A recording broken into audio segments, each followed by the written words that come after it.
O novo valor do diesel nas refinarias passa a valer a partir desta sexta-feira. Pela segunda vez em 2 semanas, a Petrobras reduz o valor do derivado do petróleo, que fica 22 centavos mais barato para as distribuidoras. E para falar sobre o impacto dessa decisão na economia, a gente conversa agora com o professor da Unicamp, Marco Antônio Rocha. Tudo bem, professor? Bem-vindo mais uma vez aqui ao Jornal da Manhã. Eu já começo perguntando para o senhor, o diesel acabou ficando atrás dos outros combustíveis, com redução de ICMS. O senhor acha que agora a compensação vai ser praticamente a mesma? Teremos um avanço maior da redução do diesel aqui no país? Bem-vindo. Bem, bom dia a todos e a todas que estão aí acompanhando o jornal. Mais uma vez, obrigado aí pelo convite. Bem, a gente tem que lembrar que desde o valor que chega agora na refinaria, após essa redução, ele ainda é cerca de 55% mais elevado do que o valor do diesel no começo do ano. Quer dizer, a gente está tendo agora uma série de reduções que está compensando, uma série de aumentos que teve, estamos se aproximando do nivelamento com o preço internacional, e isso ocorre principalmente devido à queda do preço internacional do petróleo e uma certa estabilização da taxa de câmbio. Mas voltamos, o preço do diesel, ele ainda está no valor um pouco superior ao que ele era em maio, que chegou a mais ou menos já R$ 4,90 o litro. Então ainda é um valor bem alto, um valor que ainda que onera uma série de cadeias produtivas no Brasil, lembrando que o transporte rodoviário é a matriz, é o nodal logístico mais importante do Brasil, e isso vem onerando, sendo um dos principais vilões aí da inflação, não só no preço dos combustíveis, mas também, sobretudo, nos alimentos, como a gente está vendo.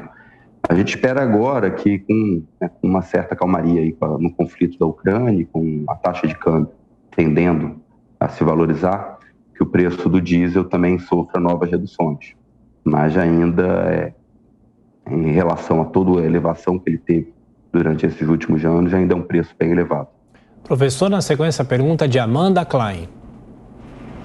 Bom dia, professor. Queria puxar esse fio da meada quando o senhor diz que o impacto da redução do preço do diesel é muito maior sobre a cadeia de inflação, porque, obviamente, ele tem esse poder de disseminação maior que da gasolina, por exemplo, porque incide nas etapas de produção aí com a distribuição.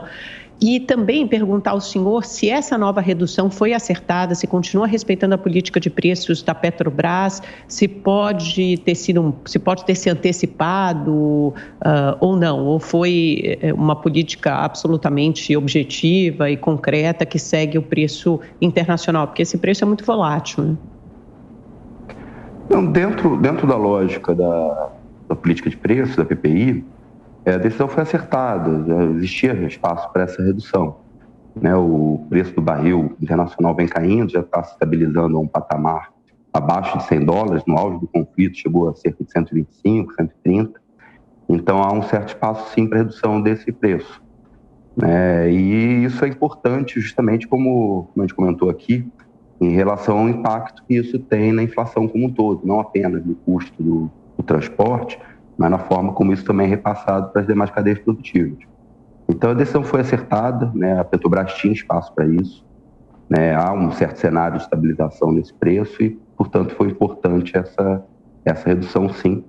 E a gente tem que levar em consideração que a elevação do preço do diesel nesse ano foi significativa. Então uma redução é sempre bem-vinda nesse momento. Sua pergunta agora, Marcelo Rocha Monteiro.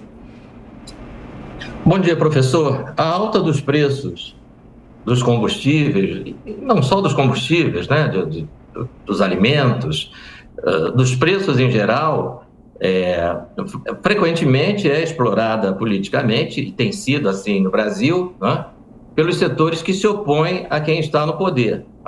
Se o alimento é caro, se o combustível é caro, a culpa e aí vem o nome do presidente, que às vezes até rima com caro, e a pessoa faz esse tipo de manifestação.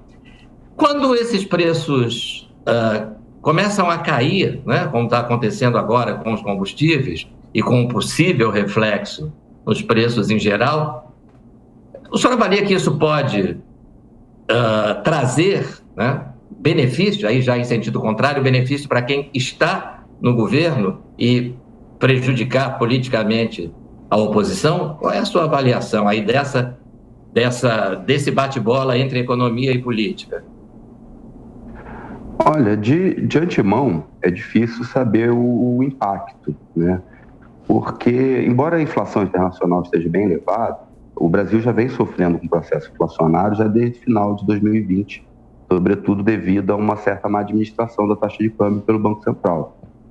Então, a gente teve uma série de reduções agora, né? A inflação parece ter dado uma aliviada, que já era esperado para esse segundo semestre, mas o impacto, né, principalmente em 2021 e 2020, né, inflações de 2 dígitos, na renda disponível da população já foi muito significativo, né? Então, assim, a população já absorveu uma perda de poder de compra muito, muito significativa e uma pausa, né, um alívio na inflação não significa uma redução de preços, significa apenas uma estabilização dos preços nesse patamar já bem elevado e já consumindo uma renda familiar no Brasil bem significativa, né?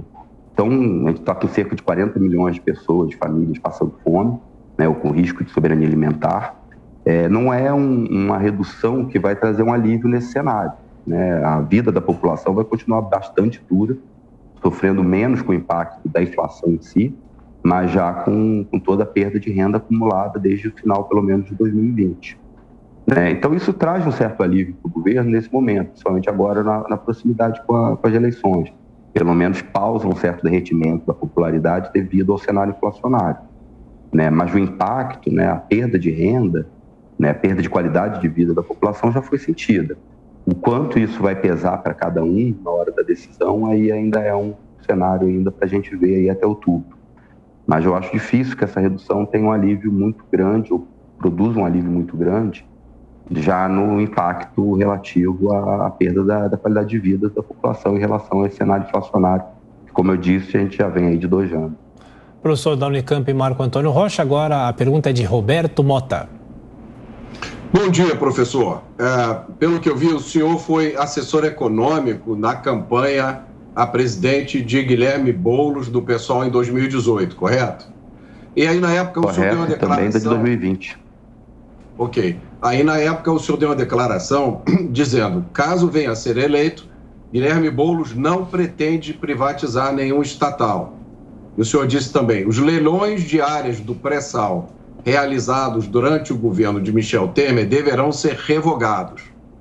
Mas muitos especialistas no assunto dizem que o agravamento da crise atual passa pelo escândalo do Petrolão, que gerou, entre outras coisas, várias refinarias inacabadas, né? A Prêmio 1, a Prêmio 2, o Comperge, a Abreu e Lima, que só funciona 20% da sua capacidade, e também causou um longo tempo sem leilões de exploração pela ANP.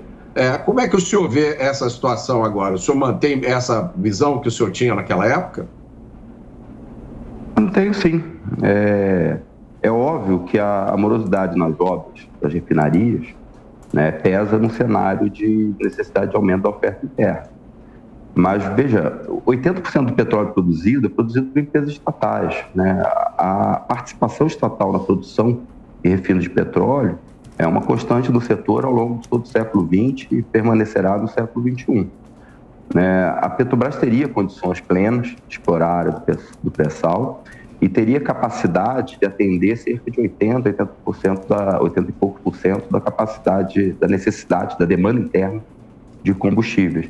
E o resto, a empresa integrada, como era na época, ou seja, sem ter se desfeito, por exemplo, da BR Distribuidora e de outros ativos durante o governo Temer e o governo Bolsonaro, teria condição de operar como uma empresa integrada dentro do território nacional e ofertar o preço do combustível enquanto exportadora, vamos dizer assim, suavizando, não que eu concorde com a prática de preço que foi feita no governo Dilma, mas a empresa poderia suavizar o impacto da oscilação, da volatilidade internacional no mercado doméstico, sem onerar muito a empresa e sem onerar muito os acionistas. Então, as soluções intermediárias são possíveis e elas são até mais fáceis quando a empresa é mais integrada, né? Como era o caso da Petrobras antes de se desfazer desses ativos.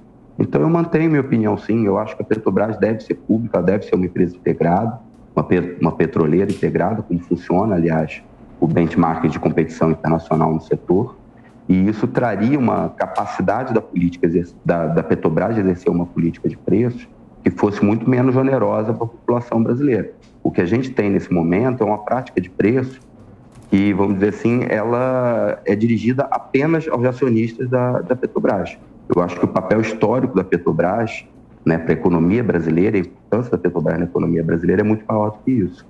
E agora, no momento de transição energética, né, em que as grandes empresas energéticas estão se organizando para entrarem nesses setores, né, nos setores de energias renováveis, a Petrobras também é uma empresa extremamente capacitada para exercer essa tarefa no Brasil.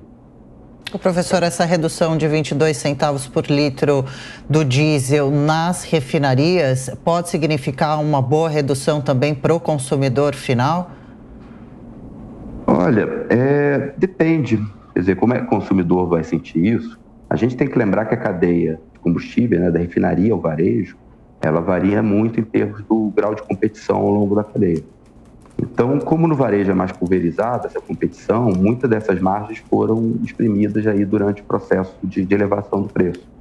Né? Pode ser que o varejo tente recompor algumas margens de lucro nesse momento e o consumidor, dependendo da região, dependendo da cidade, sinta um pouco menos essa redução. Mas ela já deve chegar rápido aí na semana que vem, na maior parte das localidades. Professor, acho que muita gente se pergunta, quando terminar a guerra na Ucrânia, em que os preços estarão menos pressionados, enfim, a superação talvez até mesmo da pandemia, os preços dos combustíveis vão voltar ao que já foram um dia ou nem tudo, quando se reduz as pressões ou em relação à inflação, os preços não voltam ao original, os preços vão ser sempre mais pressionados. O que o senhor espera em relação a isso? Olha, dificilmente a gente vai ter um cenário, né, que o barril vai chegar em curto prazo novamente ao patamar de 60 dólares, como estava antes da pandemia. A gente tem que lembrar que mesmo que a guerra se encerre, as sanções comerciais da Rússia ainda devem permanecer por um tempo e isso ainda produz alguma turbulência no cenário internacional. Né? A gente está vendo uma série de movimentações geopolíticas também da China em relação à Rússia, né, afetando também o Oriente Médio, reorganizando o Oriente Médio no meio disso. Então, o cenário para a região é um tanto turbulento, né, para a grande região produtora de petróleo. E isso ainda deve afetar o mercado internacional durante esse ano, pelo menos, assim como as sanções relativas à economia russa. Então, o cenário ainda pressiona, não deve chegar, como eu disse, ao preço no auge da guerra, 120, 130 o petróleo, mas deve se estabilizar num preço relativamente alto em comparação ao que a gente viu, por exemplo, no começo de 2020. E para encerrar rapidamente, professor, a gente ouve falar nos noticiários sobre uma possível recessão mundial se aproximando. O senhor acredita o quanto nisso? Aqui no Brasil, o ministro da Economia fala em plena recuperação e ascensão. Olha, eu acho que pensar em recuperação carece de fatos mais concretos, né? A economia brasileira ainda está aí patinando, né, por uma série de questões, ainda tem um horizonte ainda meio obscuro, né, em relação ao que pode acontecer nesse ano, no próximo ano. Falar em recuperação é um tanto difícil e a gente tem que lembrar que a economia brasileira ela não é isolada da economia mundial, né? Por exemplo, a economia alemã está apontando para um quadro recessivo e com isso leva a Europa e com isso afeta o comércio mundial de forma significativa. A China não deve crescer ao mesmo ritmo que cresceu anteriormente, e há um cenário de incerteza bem significativo também sobre a economia americana. Isso tudo aponta, né, para um cenário internacional, né, um tanto complicado e provavelmente recessivo. Né? Dificilmente a economia brasileira, né, pelas suas próprias características e pelos próprios vetores de crescimento da economia brasileira, vai escapar desse cenário. A gente tem que lembrar que o crescimento da economia brasileira, né, cerca de 60%, relativo, por exemplo, ao consumo das famílias. O consumo das famílias está muito prejudicado por esse quadro recessivo, né, por um quadro de alto desemprego, de alta subutilização da força de trabalho e por um cenário inflacionário. Então, você tem um comprometimento muito alto da renda das famílias em relação à capacidade de se movimentar a economia brasileira e agora no cenário internacional está se formando um cenário recessivo. Então, é muito difícil supor que a economia brasileira vai ficar imune a isso. Né? Eu acho que a opinião do ministro Paulo Guedes carece de uma certa concretitude aí em relação à conjuntura internacional e doméstica. Né? O que a gente está vendo, o que a gente está projetando não é esse cenário. Conversamos com o professor da Unicamp, Marco Antônio Rocha. Obrigado, professor, pela atenção. Bom fim de semana. Obrigado a todos e a todas aí. Mais uma vez, obrigado pelo convite também. Prazer estar aqui com vocês. Prazer nosso.